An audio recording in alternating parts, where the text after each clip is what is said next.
19 years ago she left the hospital with empty arms, and a silence so deep it nearly swallowed her whole. But just when she had stopped looking, he walked into her diner, older, taller, and carrying the exact same birthmark as the baby they told her was gone forever. What would you do if a stranger walked into your life, wearing your child's face? Before we begin, tell me, where in the world are you watching this from? Let me know in the comments. The morning light slid across the bay like a secret, cold, silver, and silent. At 6:47 a.m., Amanda Collins stood behind the counter of a near-empty diner in Portland, Maine, listening to the low hum of the refrigerator, the occasional clink of ceramic cups, and the rhythmic squeak of her thumb rubbing a single photo between her fingers. It was the photo, the only one she had, a hospital snapshot from 19 years ago, her baby in her arms, eyes barely open, skin a bit red and blotchy, and there, clear as day, a faint crescent-shaped birthmark on his left cheek. She knew every line of that tiny face, every fold in the swaddle, every blurry shadow in the background of the picture, where a nurse in pink scrubs had snapped it just minutes before the world fell apart. Amanda didn't hang the photo, didn't keep it in a frame. She kept it folded in her wallet, as if that made it more sacred, closer to her somehow. That photo had lived longer than the few hours she spent as a mother. The bell above the diner door jingled.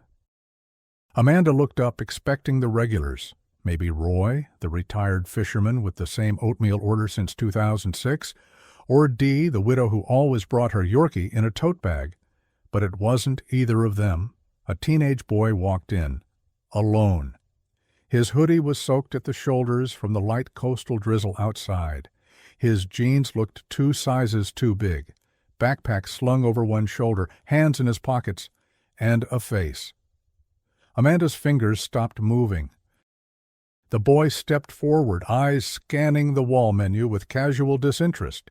He looked tired, pale, but his face, that mark on his left cheek, a crescent, slightly darker than the rest of his skin. Amanda's breath caught in her throat. Her first instinct was irrational. Run to him, ask his name, touch his face. But she didn't move, couldn't. Her body was frozen, like her soul had just slammed into something she'd buried deep. The boy didn't notice her staring. He ordered a black coffee and sat at the corner booth by the window, same spot Amanda used to sit every Tuesday morning before her shift at the library, back when she still believed she might find her son alive someday. She forced herself to move. Coffee, creamer, sugar, normal steps, normal breathing.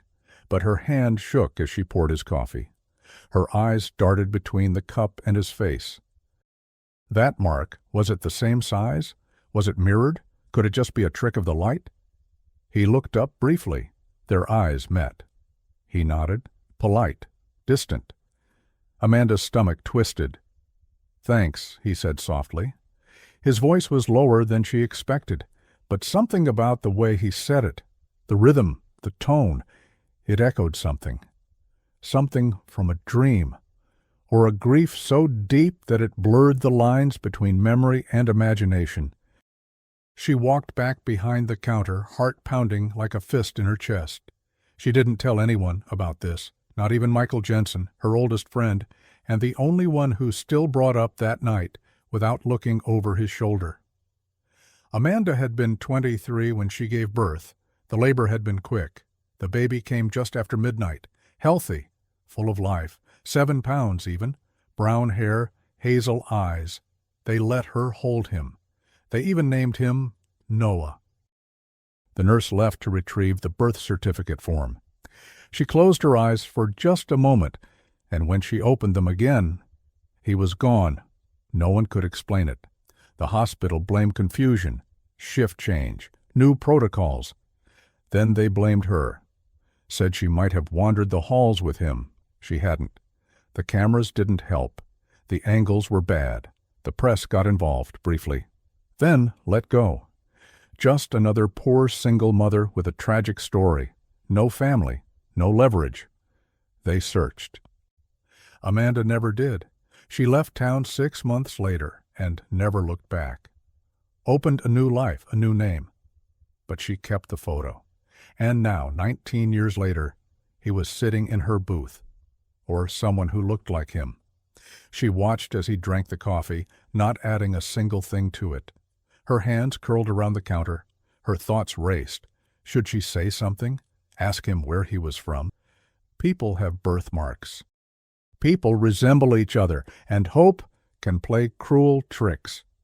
But just then, as he reached to adjust the strap of his backpack, a detail slid into her vision like a whisper through a dream. His fingers, long, delicate, the pinky slightly bent outward at the tip, exactly like Noah's was when he was born.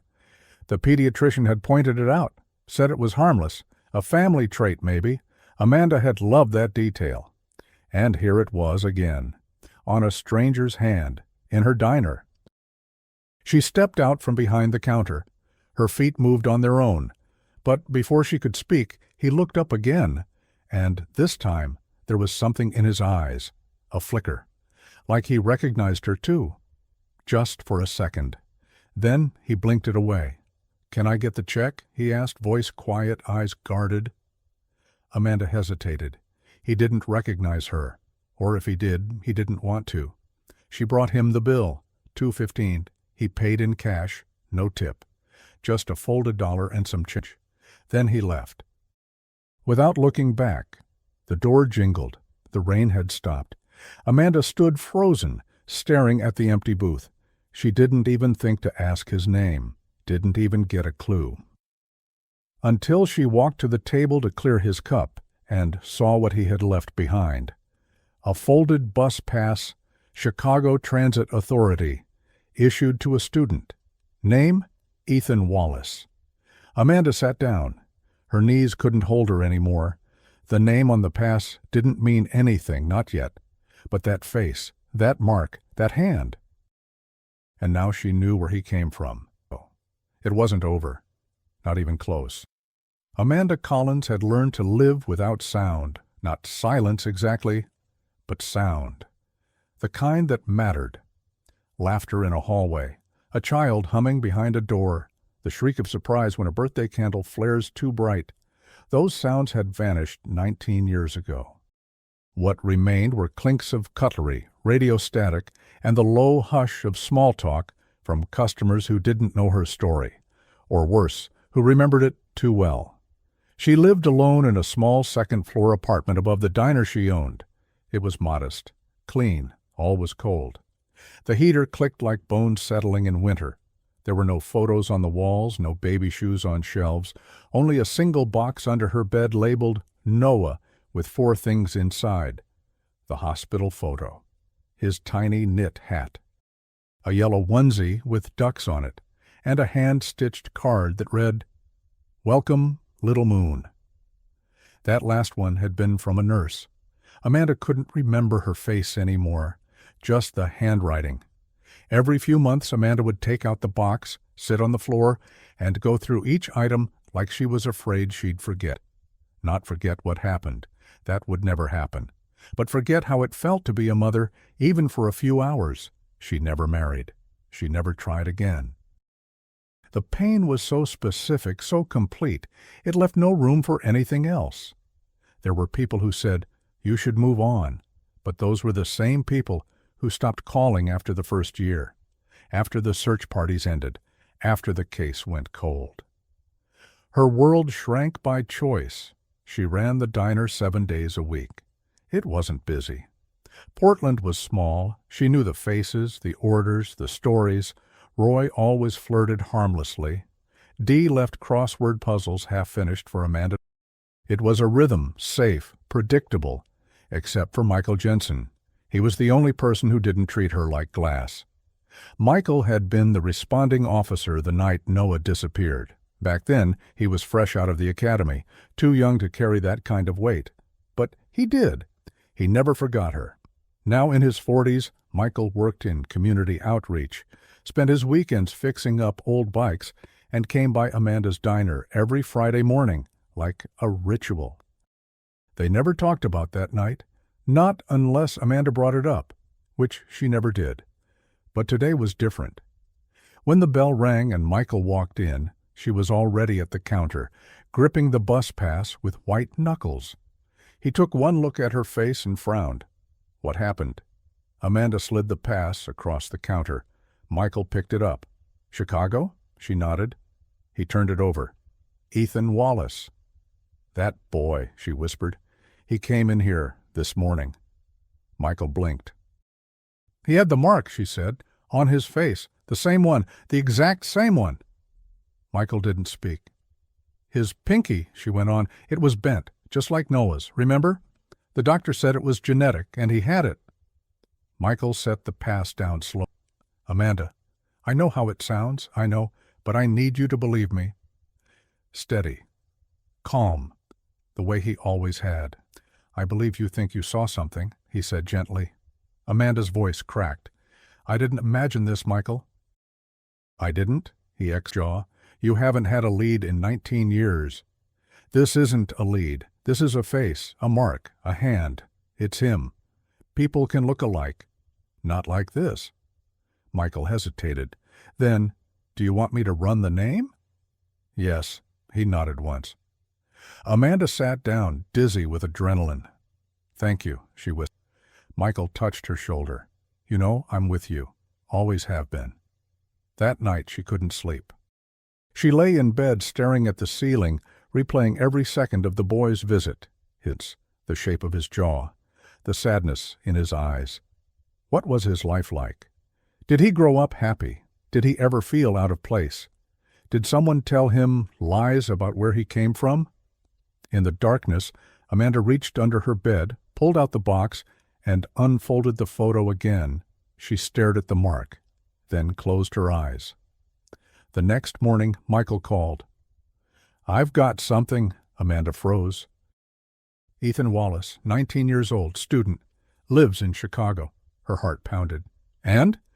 He's enrolled at a community college, lives with a woman named Diane Wallace, no father listed.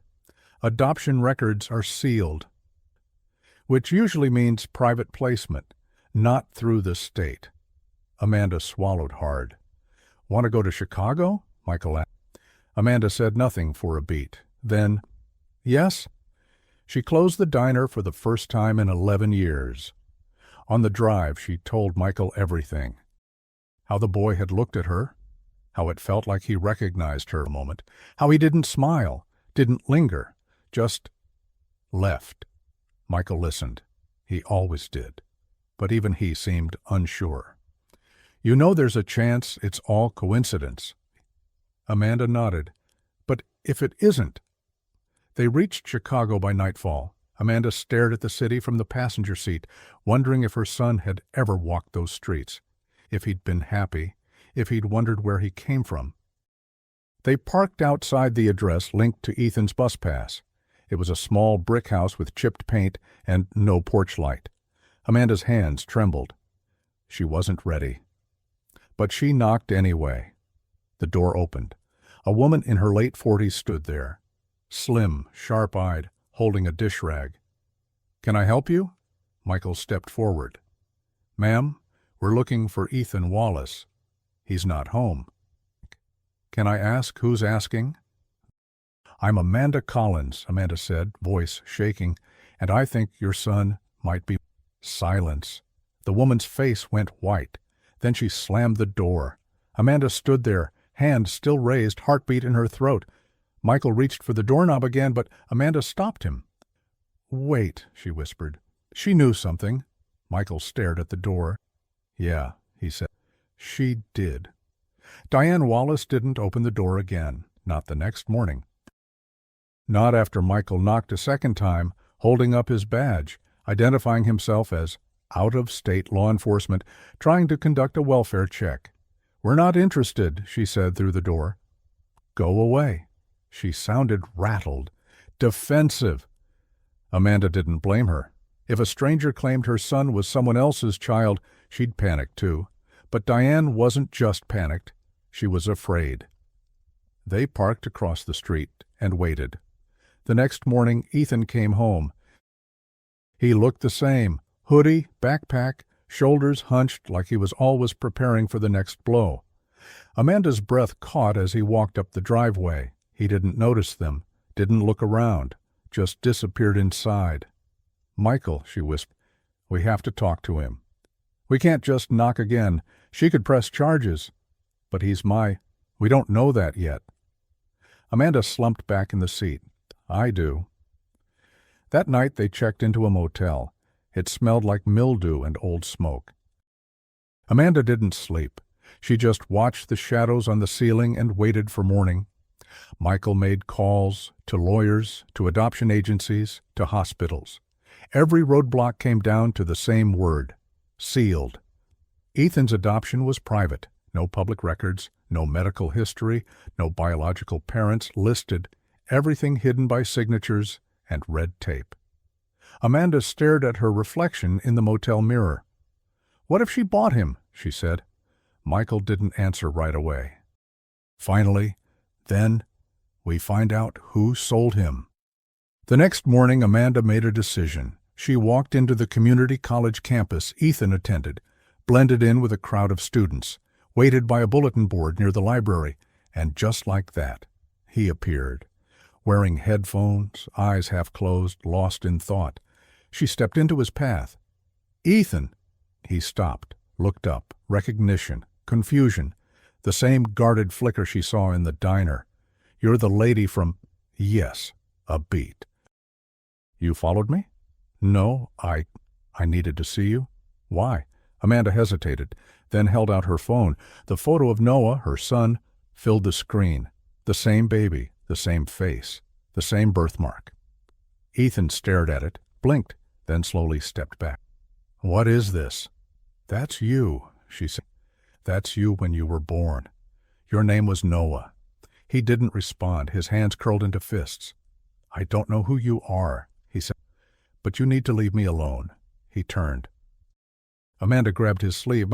"Please, just let me explain." He yanked away. "Don't touch me." Then he was gone. Later that day, Amanda sat in the motel room shaking. "He looked scared," she told Michael, "but not confused. Scared." Michael rubbed his eyes. "We need proof. Concrete." "What about the hospital?" "Already tried. Records are gone, deleted, sealed, or missing." "That was 20 years ago, Amanda." She stared out the window. "What if someone knew back then?" she whispered. "A nurse." "Someone who saw what happened." Michael paused. "There was a nurse," he said slowly. "Name was Linda Graves." Amanda sat up. "You remember her?" "Yeah. She quit a year after Noah disappeared, moved out of state. I tried to contact her once. She didn't answer." "Try again." He did. 3 days later, Linda Graves agreed to meet. She lived in a small retirement community in Indiana. Frail, gray hair, eyes still sharp behind thick glasses. She opened the door, saw Amanda, and didn't say a word.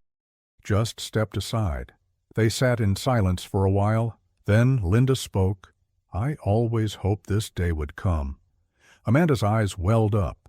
Linda reached for a drawer, pulled out a small envelope. Inside, a photocopy of a patient report. Baby Collins. Male. Birth. Marking resembles crescent shape on. Linda looked at her. "I made a copy before I left. I knew it would disappear." "Why didn't you come forward?" "The hospital denied. I got a visit from someone in administration. They threatened to sue me, ruin me." Michael leaned forward. "Do you know what happened to the baby?" Linda hesitated. Then, "There was a doctor, Dr. Elridge. He worked quietly, always had private patients, private paperwork. One night, after your son vanished, I saw him walking out the back with a bundle in his arms. Said it was laundry." Amanda closed her eyes. Linda handed her something else, a photo, faded, grainy, taken from a distance. A man in scrubs, holding something. The timestamp read, March 17th, 2006. 2:03 a.m. Back in Chicago, Amanda felt like she was walking through fog. She went to the park, sat on a bench, and then she saw Ethan again, walking alone, hoodie up, same backpack. She stood, heart racing. This time? She didn't speak, just followed. He turned onto a side street, narrow, empty, then stopped. "I know you're following me." Amanda froze. Ethan turned slowly. His eyes were wet. "You're not crazy," he said. Amanda's breath caught. "I asked my mom about the photo," he said. "She flipped out, screamed at me, said you were a liar." "I'm not," Amanda whispered. "I know." Amanda stepped closer. "I need to know the truth," he said. "I think you've always known it." He wiped his face. "Tell me everything." Amanda told him. About the birth, the night he vanished, the years that followed, the photo, the mark, the search. Ethan listened, didn't interrupt. Then he pulled up his sleeve. A scar ran down his arm. "I got this when I was 7. I asked Diane how it happened. Amanda stared. "She lied," he said. Ethan looked away. "I always felt off, like I didn't belong, like something was missing. I don't know who I am anymore. You're still you." He didn't take her hand, but he didn't step back. That night, Ethan confronted Diane. She denied everything. Then cried. Finally, she said the words Amanda never thought she'd hear. "I didn't steal you. I bought you." Amanda sat in the motel room when her phone rang. It was Ethan. His voice was calm, hollow. "She just confessed," he said. "She paid cash." Amanda couldn't speak. "She said a doctor gave me to her. No paperwork, just a name. Said it was better if no one knew." A beat. His name was Elridge. Amanda had always believed that if she ever got this far, if she ever found her son again, she'd feel whole.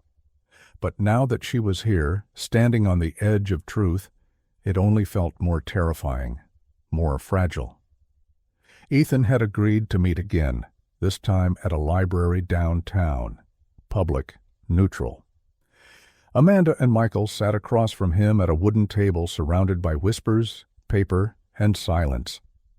Ethan looked tired, not in the way students look tired, in the way people look when something breaks inside them. "I want to know everything," he said, "everything you have." Michael slid a file across the table. Inside, the hospital photo, Linda's affidavit, the time-stamped photo of Dr. Elridge carrying the bundle, and the baby report noting the birthmark. Ethan flipped through slowly. His hands didn't shake, but Amanda saw the storm behind his eye. "This isn't just illegal," Ethan murmured. "It's evil." Michael nodded. "We think Dr. Elridge ran a quiet black market adoption ring, took babies from undesirable situations, sold them under the radar." Ethan's jaw clenched. "Do we know where he is?" Michael shook his head. "He left Portland 5 months after Noah disappeared. No forwarding address, no trace. We have a few names from old hospital rosters, but no one's talking." Amanda leaned forward. "I want a DNA test." Ethan met her eyes. "So do I." They found a reputable lab in Evanston, neutral territory. No connections to either of them. They submitted their samples, filled out the forms, and waited. 4 days. Amanda didn't sleep. She wandered the motel, read old journals, stared at photos. She imagined holding Noah as a baby, what his laugh might have sounded like, how it would feel to braid his hair when he was little, to pick out a backpack before his first day of school. All stolen. But maybe not forever. On the 5th day, the results arrived. Michael picked them up. The envelope was thick, sealed, clinical. Amanda's hand shook as she opened it. Her eyes scanned the first page, then stopped. DNA analysis indicates no biological relationship between Subject A and Subject B. Silence. Amanda blinked. Michael took the paper. Read it again. Ethan stared at both of them. "I don't understand." Michael flipped to the second page. "The markers. They're not even close." Amanda stepped back. Her world tilted. Michael's voice was calm. "It is, Amanda." "No. That test is wrong. That lab is wrong." Ethan stood. "I think I need to go." Amanda turned to him. Please, don't. This doesn't make sense. Everything points to you. He didn't respond, just left. That night, Amanda collapsed, in the motel bathtub, still dressed, holding the photo against her chest. Michael sat outside the bathroom, silent. You believed me, Amanda finally said through the door. I still do. Then how do you explain this? I don't? The next morning, Michael got a call. It was Linda. I remembered something. There was a janitor at the hospital. Name was Russell Kane. Quiet man. Kept to himself. But the night Noah disappeared, I saw him talking to Elridge in the staff lot. Late. Too late. Do you know where he is now? I checked. He moved to Michigan 10 years ago. I can give you the address. Michael hung up. They drove 6 hours straight. Russell Kane lived in a mobile home near Flint. He answered the door with suspicion until Michael showed his badge. Then he sagged. I knew this day would come, Russell muttered. Inside, the air smelled like paint thinner and regret. Russell didn't deny anything. Yes, Elridge paid me to keep my mouth shut. About what? Russell rubbed his face. He had help. A woman, blonde, late 40s, used to work admin. She changed the files, switched the ID bands on the babies. Told me it was for the greater good. Amanda's voice was a whisper. Did you see where he took my son? Russell nodded slowly. To a van, unmarked, said the baby was going to a better home. I didn't ask questions. Michael leaned forward. Do you remember the name of the woman? Russell looked around, then opened a drawer and pulled out an old photo. That's her. Amanda stared at the face. She'd seen it before. On a Facebook profile Ethan once showed her. Michael, she said.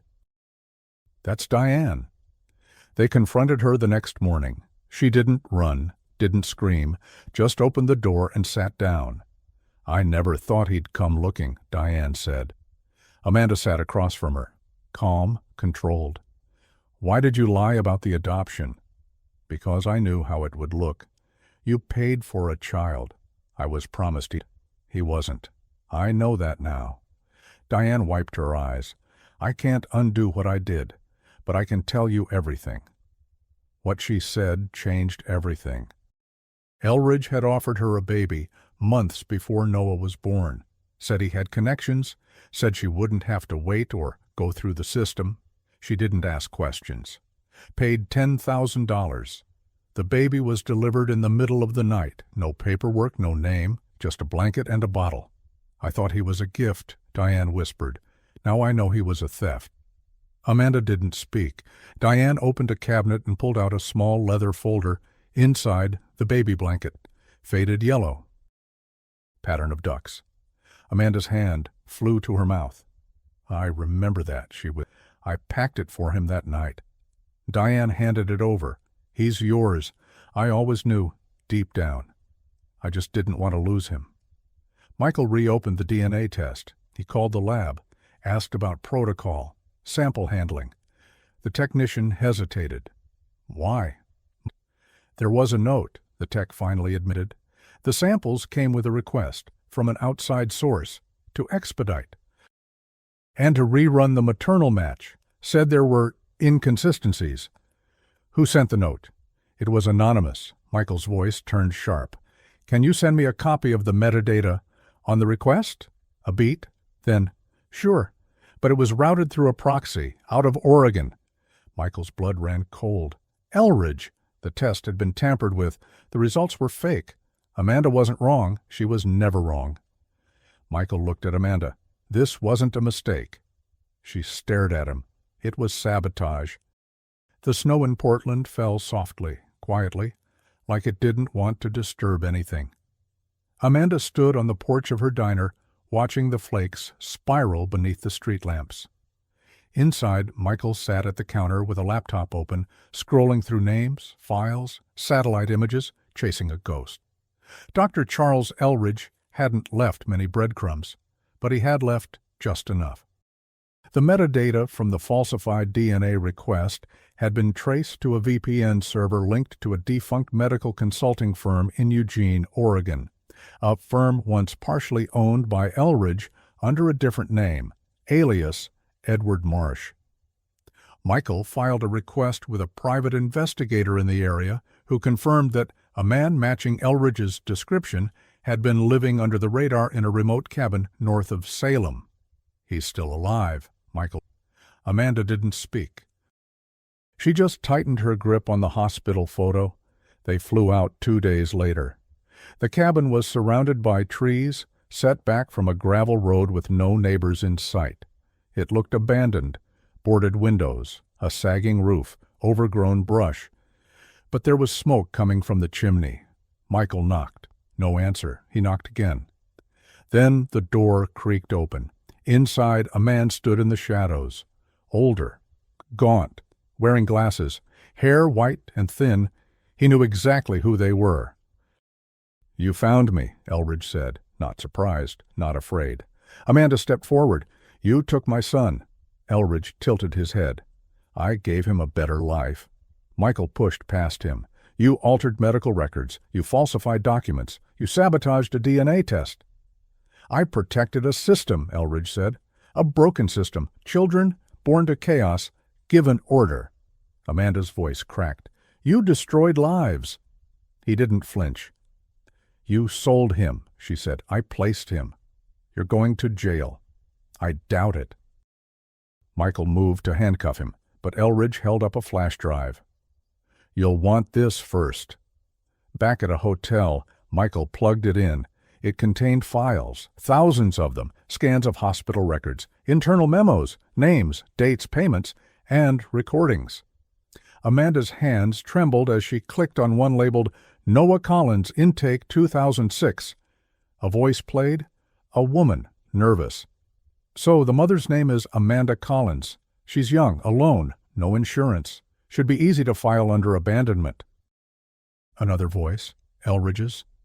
"Good. Prep the paperwork. The buyer's ready." Click. Amanda pressed pause. The room was silent. Michael whispered, "They targeted you." Amanda stared at the screen. "They planned it before I gave birth." They listened to more files, names they didn't know, cases of babies rerouted, identities erased, and then another clip, a baby crying.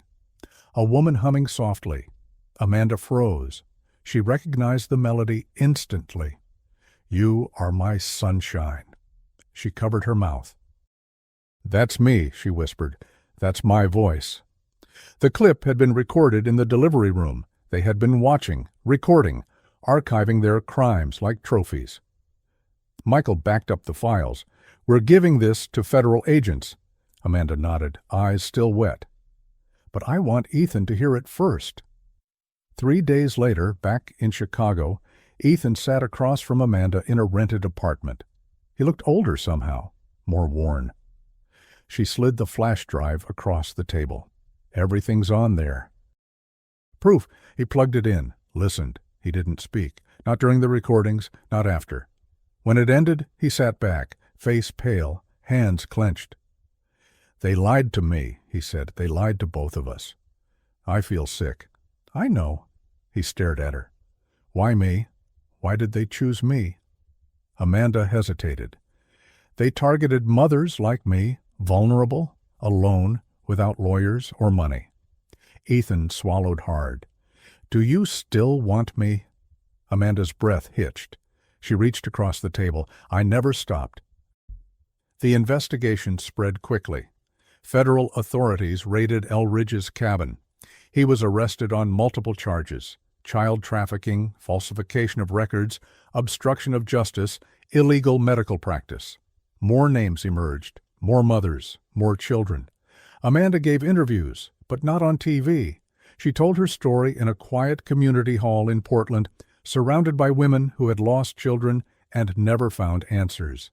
Ethan was there, listening, watching, and then, slowly, walking toward her. She opened her arms, and for the first time in 19 years, he stepped into them. But there was still one question left, one Amanda couldn't shake: the DNA test. Even with proof of tampering, how could the match be so off? Michael called the lab again, pressed harder, and finally the technician admitted something chilling.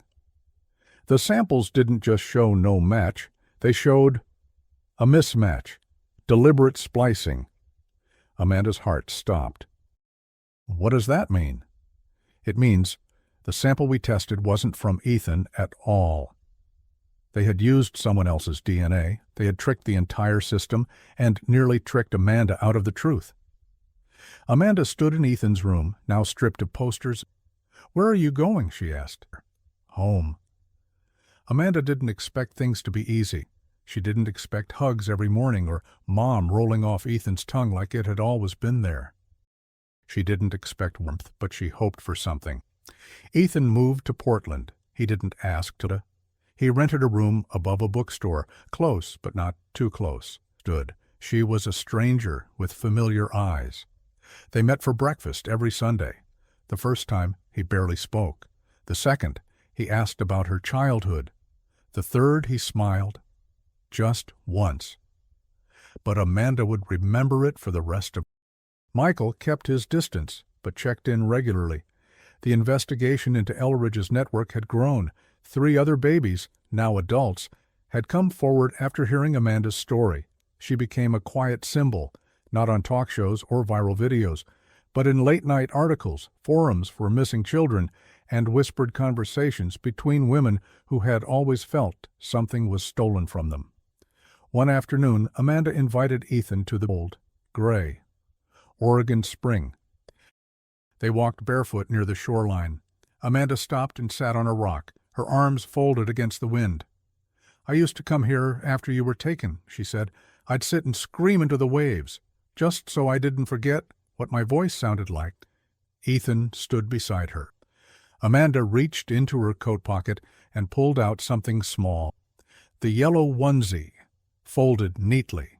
She held it out. He took it, ran his fingers across the tiny ducks. "I kept it," she said, "all this time." Ethan swallowed hard. "I used to dream of someone like you," he said suddenly, "but every time I told Diane, she said I was being ungrateful." Amanda looked at him. "I'm sorry she said that." He nodded, then sat beside her. "I remember something," he said. "Something small. I don't know if it's real." "What is it?" "When I was a kid, maybe 5, I had this dream, or memory, of a soft voice, humming." Amanda's breath caught. "Do you remember the song?" He hesitated, then sang, just one line. "You are my sunshine." Ethan looked at the I think I remembered you, somewhere deep." Amanda reached for his hand. He let her. Back at her apartment, Amanda pulled out the box from under her bed. The old one? Noah's box. She placed it on the table. "This is yours." Ethan opened it, looked inside, touched each item, the photo, the card, the hat, and the note. He picked up the welcome little moon card, read it twice, then smiled faintly. Amanda pointed to the corner. "Look there, the handwriting. That was from the nurse who never stopped believing." Ethan traced the ink. "She saved everything." "Yes." That night, Ethan stayed for dinner. They talked about college, books, movies. Amanda laughed, real laughter, not polite. And Ethan did too. As he was leaving, he turned at the door. "I have something for you." He pulled a folded piece of notebook paper from his pocket. "I wrote this when I was 15. I don't know why. But it always felt like it was meant for someone I hadn't met yet." Amanda opened it. It read, "To the one who knew me before I knew myself. You're still out there.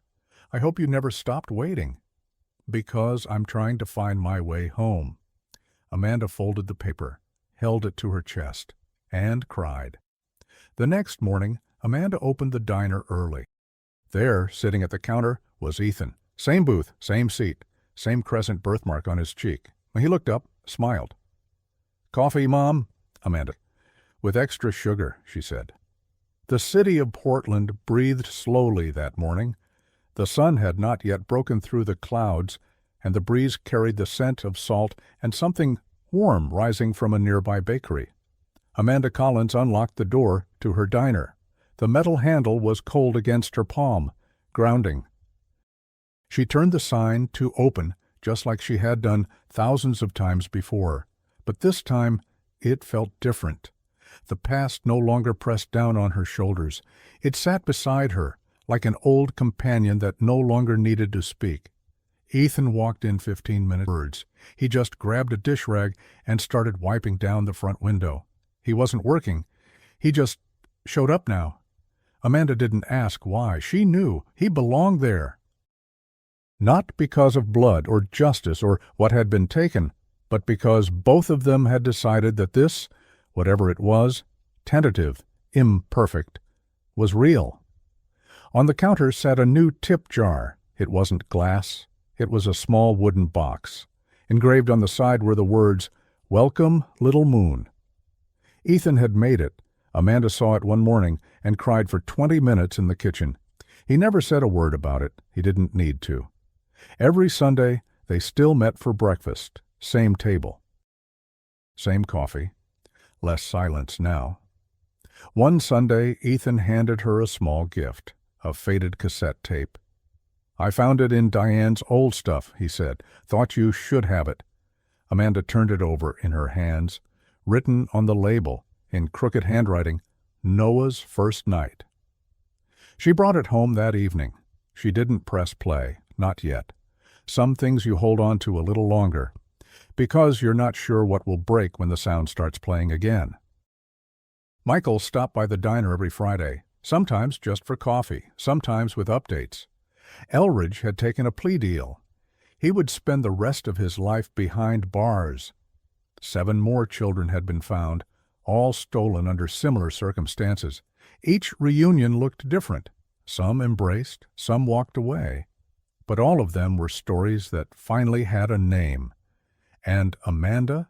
She had become something she never asked to be. The first one who didn't give up.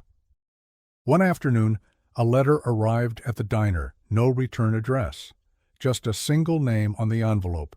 Sarah Whitman, Tulsa, Oklahoma. Amanda opened it carefully.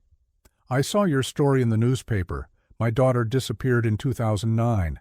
They told me she died, but I was never allowed to see her. Now I'm not so sure."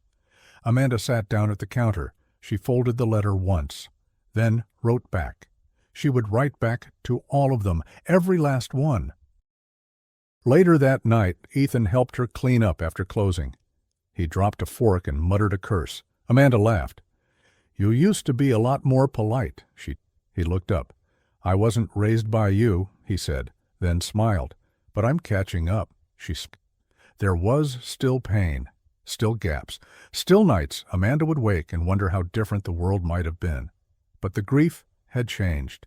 It no longer swallowed her. Now it moved beside her, quiet, respectful, like a shadow that no longer tried to hide the sun. One evening, Amanda took the cassette tape out of the drawer. She placed it into an old player Ethan had bought at a thrift shop, pressed play. At first, there was static.